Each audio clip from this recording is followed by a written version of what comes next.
When someone says something and irritates you, stop and say, okay, does this affect world peace? If you take 1 to 2 seconds before you answer, you're probably going to answer a little differently. Welcome back to Educator University. As teachers, it often feels like there aren't enough hours in the day. Today, we're joined by Mark, aka Mr. Productivity. He's a productivity coach and has a podcast with over 1,300 episodes. Today, he helps busy professionals, including teachers, cut overwhelm, reclaim focus, and get real results. Welcome, Mark. Annie, thank you so much for having me on the show. And I just want to start out by saying I think teachers and other educators are the unsung heroes. They are training the future of our country. And when I see all these multi-quadrillionaires out there getting all their money, and I'm a capitalist, but I think teachers need to be paid better because they are teaching the future presidents, the future congressmen, the future leaders of our country. And that is a very important job. So my hat's off to all the educators listening today. Thank you so much for that appreciation. We don't always get that, so it's so nice to hear from you. I think one thing with teachers and productivity is that sometimes we feel a little overwhelmed. Teachers are thinking, I have so much going on, and you are Mr. Productivity. What does it look like for productivity in terms of teachers that feel like, I don't even know where to start with this concept? Well, the first thing I always tell people when they ask me, I feel so overwhelmed. It doesn't matter what industry you're in. What should I do? And I always say, stop. That it? Just stop. Because what happens is we are in this culture where we go, go, go, go, go. We have the kids, we have school, we have a spouse, we got this, that, and the other thing, the HOA, the PTA. Sometimes you just need to stop and say, time out. I need 5, 10, 15 minutes. I'm going to leave my phone behind. I'm going to go outside. I don't want the kids around me. Now, obviously, don't do this if you're teaching a class. That's kind of weird. But you need to take your break. So in the case of an educator, maybe if you have 5 minutes between classes, maybe you get some quiet time. Maybe you put your headphones on, listening to some calming music. But it's really important for the listener to understand if you do not get your mindset to calm down, that overwhelm is going to keep getting more and more and more and more. And it's going to become to a point where you're going to have physical issues, mental issues, spiritual issues, and on and on. So stop and give yourself what I call micro breaks throughout the day. It doesn't have to be an hour and a half. It could just be 5 minutes. It could be 3 minutes, but no technology, no talking to anyone. I don't mean quietly scrolling on TikTok. I mean, you're just being fully present. It gives your brain a chance to go, and it really does work. Yeah, and that wasn't the answer I was expecting from you. So it's kind of nice to hear that. I think sometimes productivity, we hear hustle culture, like just keep pushing through. And I feel like that's the opposite of what we should be doing. Like you said, like taking a break is so anti what we think initially about productivity. Yeah, because people think if I'm not doing anything, I'm not being productive. When the research is showing us that when you rest, REST, go look it up in the dictionary. When you rest, you allow your brain to take a deep breath. You allow your eyes, if you close your eyes, like if you go outside and you close your eyes aren't processing anything for 3, 4, 5 minutes. And just that small micro break gives you a jolt of energy. So we're not talking about long time, but when you're going from the time you open your eyes in the morning until you shut your eyes at bedtime, you feel so exhausted because you're not giving yourself breaks. And I encourage people, take as many micro breaks as you can throughout the day and tell me you don't feel a difference. Yeah, that idea of micro breaks is kind of new for me. Could you explain, like you mentioned music and then kind of silence. Are there other things that would really accommodate or support the micro break idea that you're talking about? Yes. So I work from home. And so my idea of a micro break, I take my shoes and socks off. Full disclosure, I live in Houston, Texas. So we're recording this on December 23rd, and it's 80 degrees outside. I really love this kind of weather. But I go outside in my bare feet, and I usually bring a print book. So I'm not on my phone. I'm not on a Kindle. And I go outside. I have one of my dogs always has to go outside with me when I read. She's protecting me from the paparazzi squirrels. And I just read, or sometimes I'll just sit there and just look around or pet my dog. These are really simple things you can do. Now, if you're someplace where it's cold, well, they make these things called jackets and mittens and hats. You can put boots on. Go outside in the snow. It's okay. Snow is really cool because it dampens the sound, and so you don't hear as much. but it's anything you can do where you can get away from the noise, the hustle, the bustle, and just give your body a chance just to take a rest. Yeah, it's such an important thing as a teacher. You'd be surprised how many educators talk to who don't take a break for their lunch. They don't even sit down and eat without working. And I think that's even a moment maybe that they could use to take a Mhm. micro break with that food. Yeah, and I don't wanna hear people tell me, "Well, I got a lot of, students, I gotta grade the papers, it's so long to walk outside." I don't like excuses, so what you need to do is you need to say, "I've got 45 minutes for lunch. I am gonna take a 15-minute break outside. I don't care what's going on. I'm going to walk outside, put my phone on do not disturb, and go outside and just be present. And if someone else comes around you, you just say, I'm sorry, I just need a few minutes alone. I promise you, if you start incorporating micro breaks into your day, and I mean 7 days a week, I don't mean just when you're working, I mean 7 days a week, I promise you, you will feel much better. Yeah. Yeah, it's like a moment every couple just a moment to help you come back to center. It's such a great reminder. Is this Mhm. part of you have a philosophy called distraction detox. Is that part of your kind of process that you've created? Yeah, we are sort of would you say we're kind of distracted in our world today with TikTok and Instagram and YouTube and LinkedIn and text messages? And the detox is all about again taking a break from your technology. So the detox is really about the distractions. And so I teach this exercise I encourage every one of your listeners to do. It's going to cause them a lot of pain and it's going to horrify them, but there's a reason for this. So what I want you to do, get yourself an index card, a notebook. Don't do it on your phone. And every time you are distracted for 1 hour, I want you to write that down. I don't care if it's a kid. I don't care if it's a door slamming. I don't care if it's a helicopter over your head. Write them all down. Most people can't get past 7 to 12 minutes because they're going to be horrified. They're going to like, oh my gosh, you cannot begin to fix a problem until you're aware you have a problem. And most people say, I'm not that distracted, but you are. And by writing them down with a pen and a paper, you're going to be able to see how big the problem is. Now you can start determining, okay, these distractions, they fall in one of two groups. Either they're controllable or they're not controllable. Now, when they're not controllable, like if my neighbor gets their roof replaced, I can't go over there and say, hey, I'm going to be on Annie's podcast. Can you not do the roofing thing right now? They're going to like, dude, no, we're paid to put the roof on. I can't control that. So what I can do is I can either reschedule the interview or fortunately I have a microphone, wouldn't pick it up. But let's say there are distractions within my control, such as notifications on my phone, my dog barking, a dripping faucet. Well, I can take care of those things. Once you become aware of the distraction, now you can figure out how can I eliminate it or mitigate it. So it's that awareness that starts the detox for you to understand what is it that what is in my control and what is not in my control that I can start working through. Yeah. Right, because if Yeah. you don't realize you have a problem, then there's nothing to fix. And so we as human beings like to tell ourselves stories. AI calls them hallucinations. When the AI gives you something that's completely off the rails, we call it hallucinations. But humans tell ourselves stories. I'm not spending that much time on TikTok. All right, let me see your screen time. Why do you want to see that? I'm Mr. Productivity. I know what the screen time is going to tell me. And so we got to get out of our head. And by writing these distractions down, now you're getting them out of your head where you can tell stories and you can make excuses. Now you can go, oh, wow, ooh, that's ugly. Like I said, it's painful. But once you see it in your handwriting on an index card or a notepad, now you're like, oh boy. All right, now what can I do? What's my plan of attack? So the first thing to do is you got to become aware of the problem. So once you're aware, what is your next step? Are you supposed to focus on something else or get rid of the distractions? Is there kind of a process that you recommend? The ones you can't control, you're going to find a way to deal with them. If the city decides that it's going to start jackhammering your street, well, you're probably going to have to reschedule your podcast interviews. For a teacher, let's say next door to the school, they decide they're going to start putting up a new building. And all you hear is the hammers and the drills and the trucks. Well, maybe that's not a time to do a silent pop quiz day because your students are not going to be able to pay attention because of the noise next door. You can't tell the people next door to stop because it's not the school's property.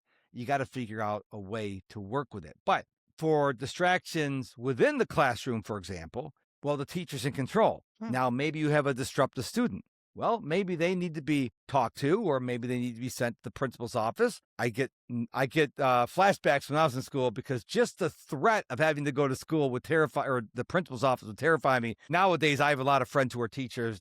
The kids aren't scared that much anymore. We live in a different culture, but you got to address the distraction that is affecting you. If you have too many bings and swishes and boings on your phone, maybe you need to do what I call a notification cleanse. And what that is, you go through every app on your phone, every app on your phone. And if the notification's already turned off, then skip it. But if it's turned on, ask yourself, is this notification serving me or is it distracting me? If you're not sure, turn it off. Social media, turn it off. News apps, delete them off your phone. Sports apps, delete them off your phone. Get back control of the things you can control. I love that idea of just getting rid of the notifications because that's such a powerful thing of like not having that ding constantly in your ear Mhm. and having to worry about, wait, what is it an important ding? Because sometimes it's a phone call you need, sometimes it's a ding of something random. And it's hard to prioritize when you're just constantly hearing that ding in your ear. So I And love our that. brain, when it hears a ding, it assumes that is the most important notification you're going to get that day. Could it be the president of the Galactic Empire? I got to check. It's usually not. It's usually one of your friends sending you some stupid meme. But now you've diverted your attention from what you should be focused on to check out this notification. Nothing. And so do a notification cleanse and turn as many of these things off as you can. Yes, I love that tip. I think probably gonna do it myself today, later today.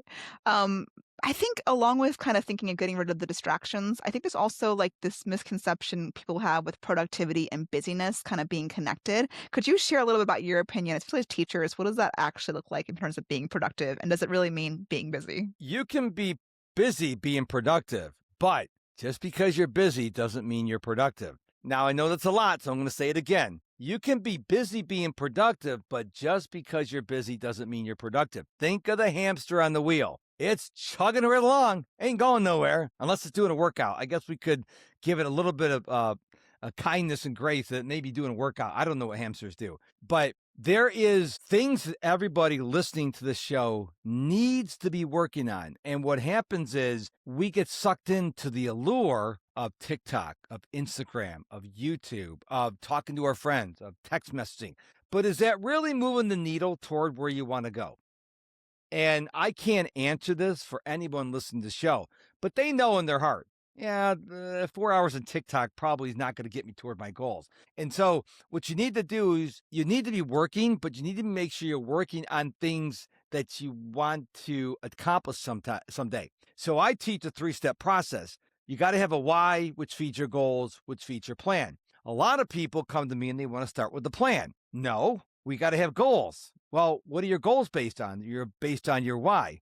So the why feeds the goal, feeds the plan. And once you get those 3 things in order, and they're going to constantly change depending on your season of life, life and productivity gets a lot easier. Yeah, starting with that why before moving into the plan is a big part, not only with teachers, but also students thinking about how they can help their productivity in terms of like using a bigger picture of what we're doing and why we're doing it helps them as well to be more productive. hmm Yeah. I remember my mom used to tell me, as most moms who listen to your show say, because I'm your mother. Well, that's not a good reason. Okay, mom. I want to know why. So hopefully nobody who listens to your show will tell their students because I said so. Give them a reason because students are children and children have a sense of wonder. And they always want to be learning. And if you tell a student, not it won't work all the time, of course, but when you tell a student, here's why, now they're like, okay, that makes sense. But if you say, well, that's because I said so,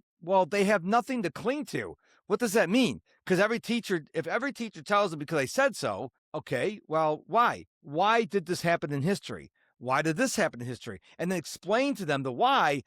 I can tell you the kids are going to be able to grasp onto that more than, well, just know this fact. Yeah, yeah, such a big reminder that the why is such a big part of what we do. And I think going along with the why, sometimes teachers start to lose their why a little bit. They feel like burnout. And that's a big topic on Mhm. my show that I hear a lot of teachers talking about is they're feeling a little bit not just overwhelmed, but a little burnt out. I'm kind of curious, like what is a teacher I guess what are some ideas you have for teachers in terms of productivity, but also balancing it with the possibility they're feeling a little burnt out? Well, I'm going to give a little bit of tough love here because I got a feeling everybody who listens to your show are adults. If you are feeling burnout, that's a warning signal. All of the warning lights on your dashboard are going off. You may either have to A, take a sabbatical, or B, quit the profession. That's, I know I probably made a lot of people cringe, but do you want to be around for a long time and live a healthy, happy life? Or do you want to be burned out and stressed out? Because it's not magically going to get better. Oh, next year, you're not going to be burned out anymore. So please pay attention.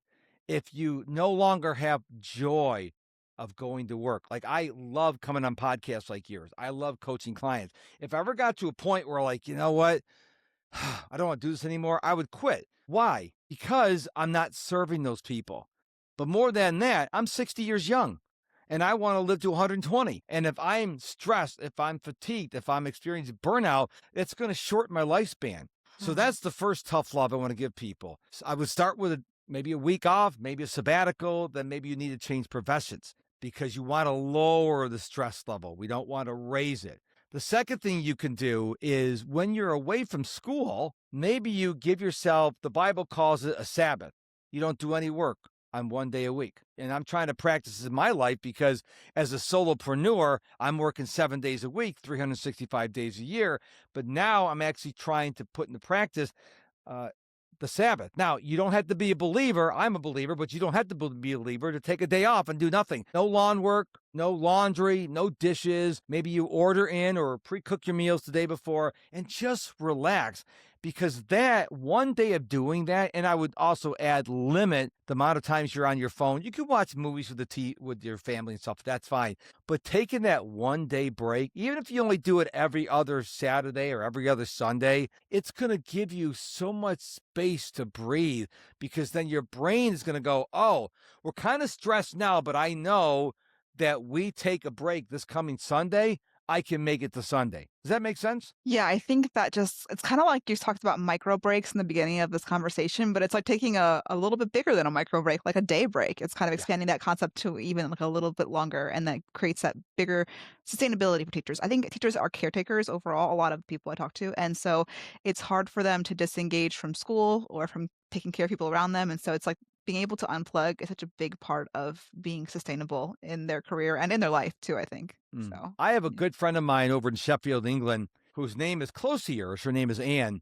And she has a mother who is developing Alzheimer's, and she lives about, I think, an hour away from her house. So she's always taking care of her mother, going back and forth to her mother's house because her mother can still live at home, but she needs to have someone there all the time. And then she comes home and then she's got a partner and then she's got a son and she cooks these gourmet meals for them and she's always exhausted. And I always said, Anne, my friend, something's got to give. You're going to have to do something. And I try to give her some gentle friend love and she's not listening to me, but she's headed for a burnout because she is trying to burn the candle in the both ends and in the middle, and something's going to give. And I don't want your teachers or your listeners or anybody to experience this. And when you're headed toward burnout, you start getting the headaches, you start getting you have no motivation, you have no joy in your life. Maybe you start getting physical pain, maybe you get some heart pains or something like that. That's a warning signal. That's your dashboard flashing all these warning lights.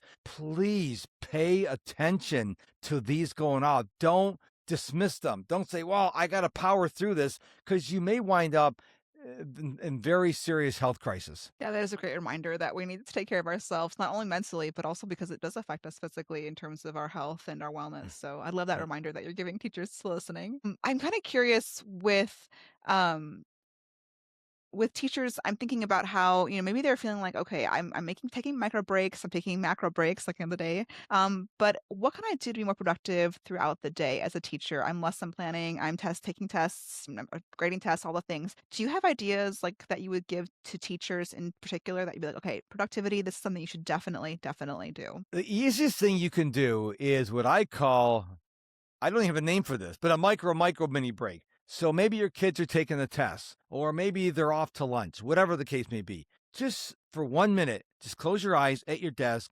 and take some deep breaths in and exhale. 1 minute. I'm pretty sure teachers can afford 1 minute. That 1 minute of your eyes closed allows your brain to like, okay, all right, we got this. And maybe you don't do it every hour, but I'm trying to make things as simple as possible because I'm a fan of simplicity.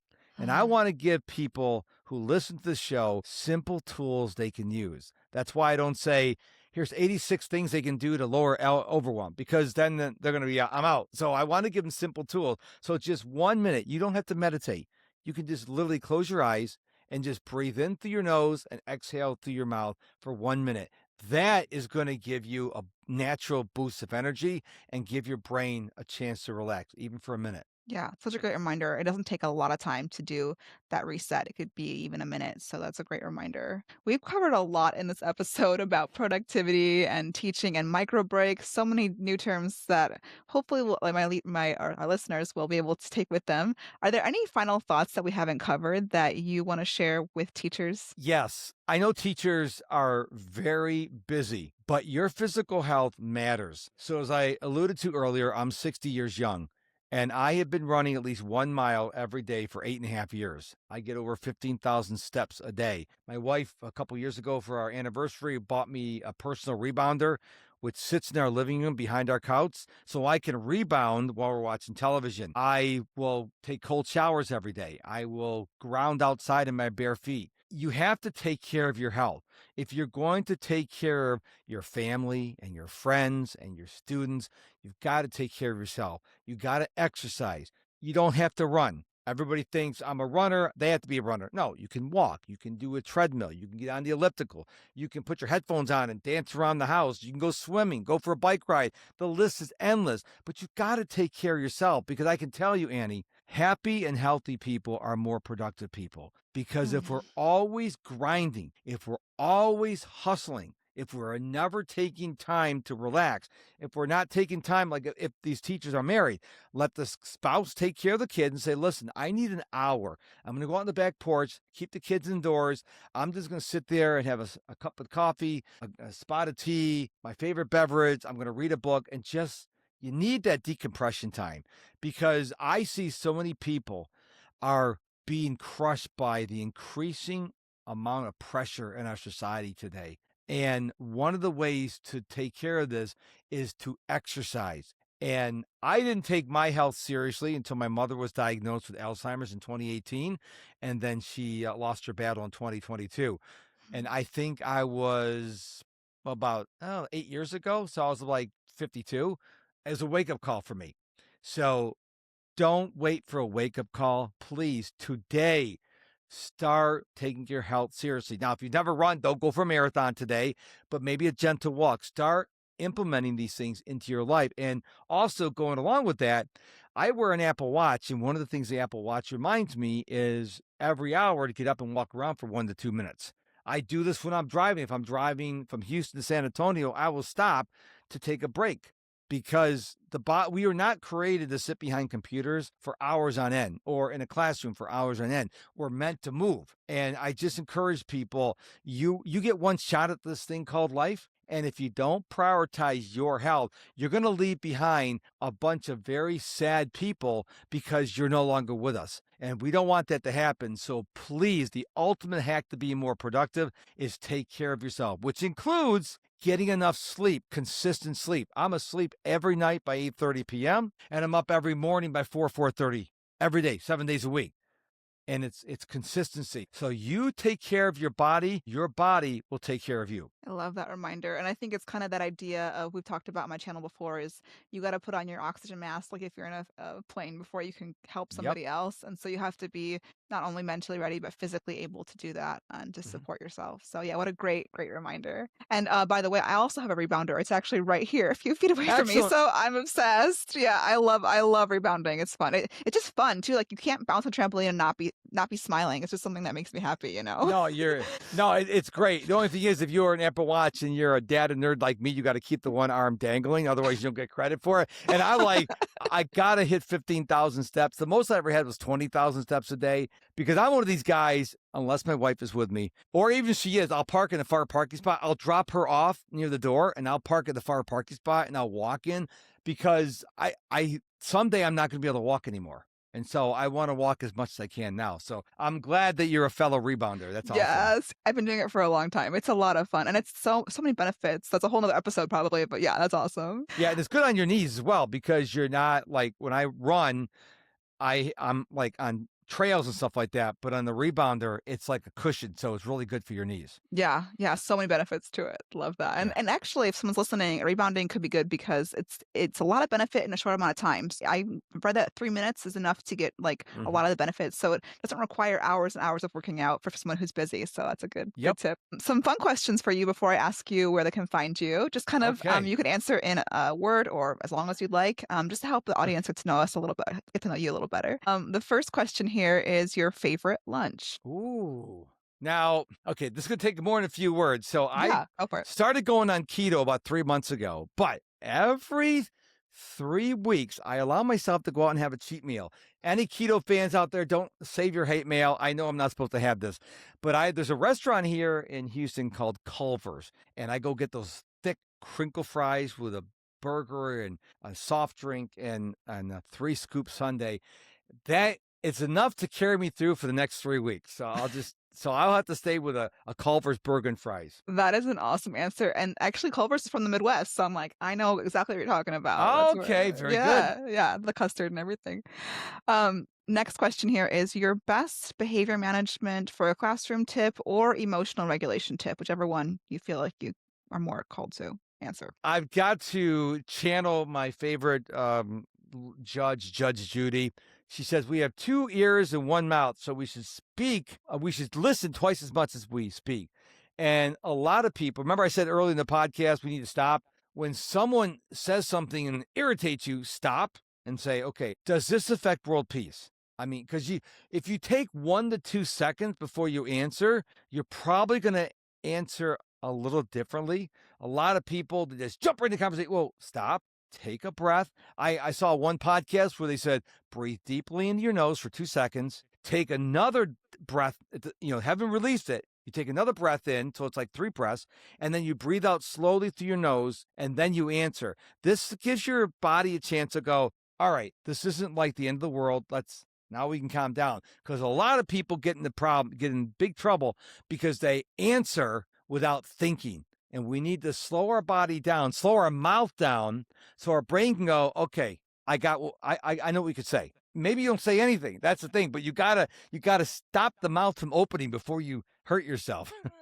Yeah, I had a guest on recently who said if it feels urgent, it probably should not be said yet. Like hold off until you feel calm about it. Don't say anything. I think he was a Yes. marriage counselor. It was a really good comment. Like, that's a really good point. A really good point. Next question here is teacher that made a difference in your life. Teachers, I would have to say I had a journalism teacher back in 8th grade.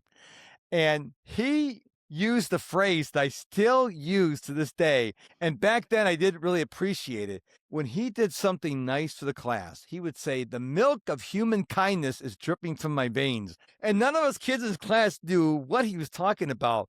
But as I got older, I'm like, oh, now I know what he's talking about. So, I mean, you're telling the 8th graders, we're like, milk of human kindness dripping from my veins. What is it? If I asked that to ChatGPT or Grok, I'd probably have no idea what I was talking about. But I'm 60. I was in 8th grade how old are you in 8th grade?